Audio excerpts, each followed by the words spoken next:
بسم اللہ الرحمن الرحیم۔ السلام علیکم دوستو، میں ہوں آپ کا ہوسٹ شراز شوکت۔ پہلے دوستو، نبی پاک صلی اللہ علیہ وسلم نے فرمایا کہ جب اللہ تعالیٰ نے جنت بنائی تو حضرت جبرائیل علیہ السلام سے فرمایا کہ جاؤ اسے دیکھو اور بتاؤ کہ کیسی ہے۔ حضرت جبرائیل علیہ السلام نے دیکھا اور فرمایا کہ یا اللہ، یہاں کون نہیں آنا چاہے گا؟ تو اللہ نے کہا اس کا راستہ تو دیکھو۔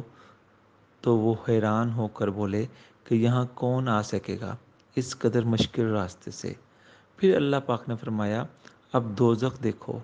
تو حضرت جبرائیل علیہ السلام نے دوزخ کو دیکھ کر فرمایا کہ اے اللہ، یہاں کون آنا چاہے گا؟ تو اللہ پاک نے فرمایا اس کا راستہ دیکھو۔ حضرت جبرائیل علیہ السلام راستہ دیکھ کر فرمانے لگے اے اللہ، اس سے کون بچ پائے گا؟ اللہ نے تو دونوں راستے بتا دیے ہیں اور سمجھا بھی دیے ہیں کہ کون سا راستہ جنت کو جاتا ہے اور کون سا راستہ دوزخ کو جاتا ہے۔ بس آج ہمیں خود کو دیکھنا ہے کہ ہم کس راستے پہ چل رہے ہیں۔ جزاک اللہ۔